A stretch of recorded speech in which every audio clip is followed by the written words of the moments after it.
Greetings ladies and gentlemen, I'm GC Smith and welcome to day 4 of the official Aether Revolt spoiler season. And boy do we have some interesting cards to take a look at today. Sadly we still don't have the red monocoloured legendary or the expertise, so sorry, we don't have that to look at, but we do have some other interesting cards to look at, starting with Cog Work Assembler. 3 generic mana for a 2/3 artifact creature assembly worker at uncommon. 7 mana, create a copy or a token, that's a copy of target artifact. The token gains haste and you exile it at the beginning of the next end step. Basically this is a very weakened or watered down version of Saheeli's -2. Because it only targets artifacts and it costs a lot of mana to do it, but it is a very powerful effect in limited. Being able to copy some of the artifacts you can get out there are just obscene, so I think it's really good. And it's another assembly worker, so it's something you can fetch with self-assembler from Kaladesh if you get any of those either in your seal pool or your draft pack. That's quite good. Next up we have Renegade Wieldsmith, the red-white dual-coloured uncommon for draft purposes, I guess. It is 1 red-white for a 3/2 dwarf pilot creature, and it has whenever Renegade Wieldsmith becomes tapped, target creature can't block this turn. Basically it means as long as it doesn't have vigilance, whenever it attacks, a creature can't block, or whenever you crew, creature can't block, which is very useful. Obviously it's a pilot, so it's going to have something that works with crewing vehicles like this, and it has 3 power, which allows it to crew some of the better vehicles in limited. This is just a solid card for the red-white vehicles deck. Obviously they're just trying to make red-white the pure vehicles deck right now in Aether Revolt, with all the ways to turn them on without creatures, but this is a really nice one. Next up we have Spire Patrol, 2 white-blue for a 3/2 human soldier creature, uncommon, so the blue-white uncommon. It has flying, and when it enters the battlefield, tap a creature an opponent controls. That creature doesn't untap during its controller's next untap step. Solid blue-white uncommon, 4 mana for the 3/2 flyer that brings you a lot of tempo. This is a solid play. You're going to love playing it. There's nothing more I can say about that, really. Next up is Gifted Aetherborn. Black for a 2/3 Aetherborn vampire at uncommon. It has Death Touch and Lifelink. Basically this is a 1 mana less Vampire Nighthawk with maybe a less relevant creature type and without flying. This is a very solid card. In limited this is going to be bonkers, it's going to be a very high pick, and it's good in sideboard for black-white control decks or black-blue control decks, you know. Any deck that, I mean, maybe more black-white than black-blue. Black-blue already has access to the Aetherborn from the first set, from Kaladesh, the one that has 1/4 with lifelink and whenever an artifact enters the battlefield, scry 1, which might be slightly better if your deck plays Tezzeret. I don't really know. Maybe a 2/3 with Death Touch could be better, but it really depends on the format. Next up we have Hidden Herbalists. 1 and a black for a 2/2 human druid creature at... sorry, did I say 1 and a black? 1 and a green for a 2/2 human druid creature at uncommon. With Revolt, as long as Revolt is on, when it enters the battlefield you get 2 green mana. So if you've already lost your opponent that turn, it basically becomes like a pseudo Burning Tree Emissary. It's actually quite cool. Again, it fits perfectly in certain decks. I know that a deck I'm building would love it, or a deck I want to build will love it, the combo deck. Man, that combo deck's got so many choices of creatures, it's really hard to work out. Next up we have Treasure Keeper, 4 generic mana for a 3/3 construct artifact creature. When it dies, reveal cards from the top of your library to reveal a non-land card with converted mana cost 3 or less. You may cast that card without paying its mana cost. Put all revealed cards not cast this way on the bottom of your library in a random order. This is really powerful because it allows you to cast any non-land spell you hit that convert mana cost 3 or less. So it allows you to kind of tailor the deck the right way. Really good. It's uncommon, which means you can maybe reliably see it in limited, and it's just solid. The fact that it works really well with fuse cards, not that you're ever going to necessarily see them in the same format unless you draft a cube, but the idea that you can hit a fuse card if one side is 3 or less and cast both, pretty cool. I like the card. Maybe commander playable? I don't know. Next up we have Hope of Gira. 1 generic mana for a 1/1 legendary artifact creature Thopter. It's rare, and it's got flying and sacrifice Hypergirpa. Until your next turn, target player who has dealt combat damage by Hypergirpa this turn can't cast non-creature spells. Basically, this is a slightly worse Xantid Swarm, which might see play in Modern for Storm decks there, if you are actually worried about counter spells. That's a reality. So it's a good sideboard there. And it could theoretically see play in Standard if you just need it to enable a combo turn. I don't know. This is the kind of thing I can see Aether Flux, not Aether Flux Reservoir,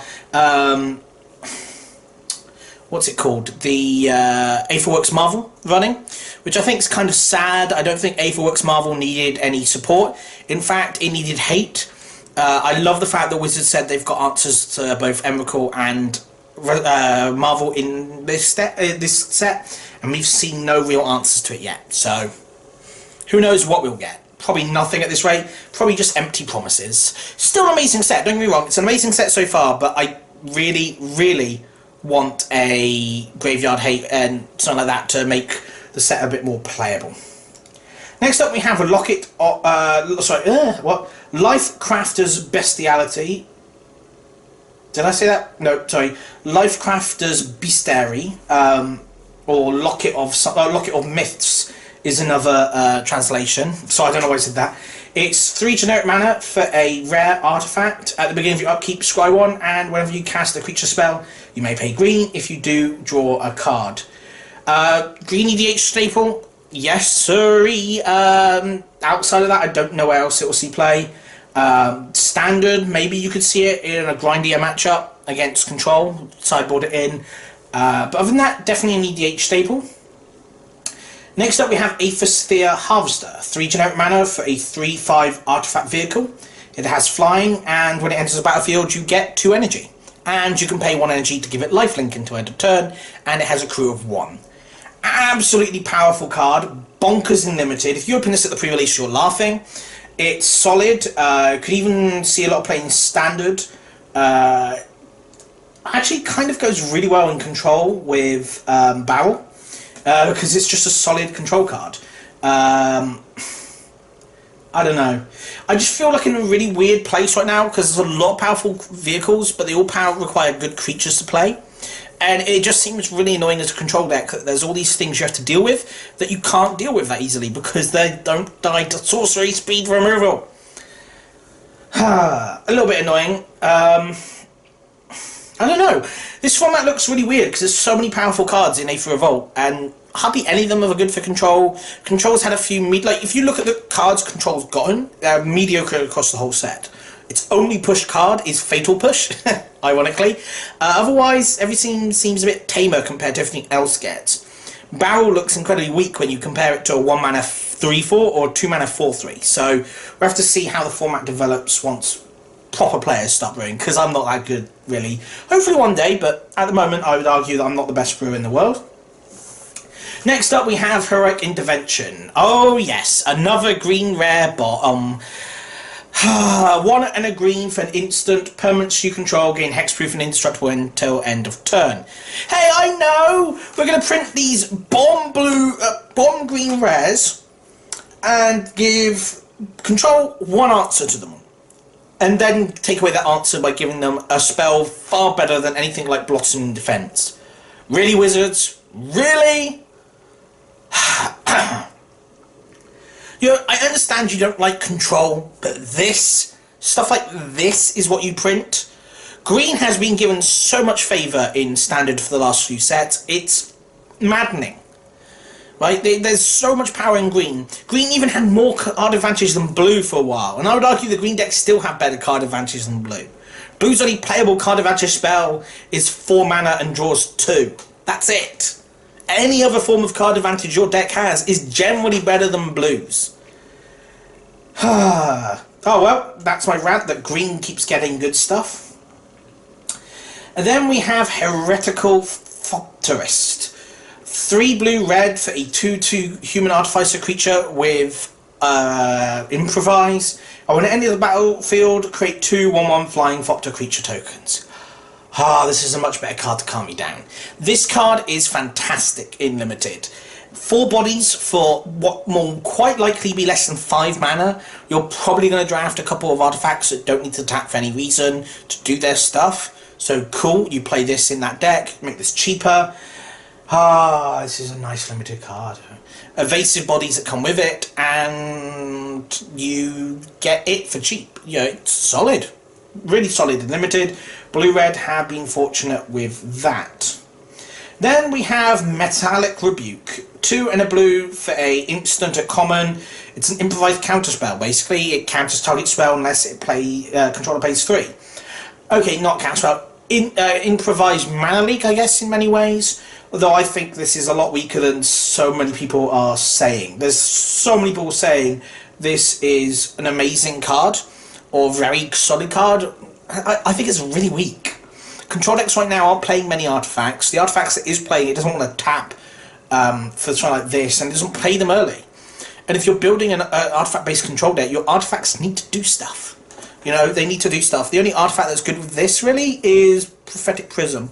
And even that isn't great. Oh no, you can play this on turn 3. What? Like, I don't know. Maybe you'll see play in, like, blue-white decks where you're running the 1 mana, 1/2 that gets you a clue when it enters battlefield. That's the kind of situation I can see this scene playing. Interesting card, but not really something I enjoy that much.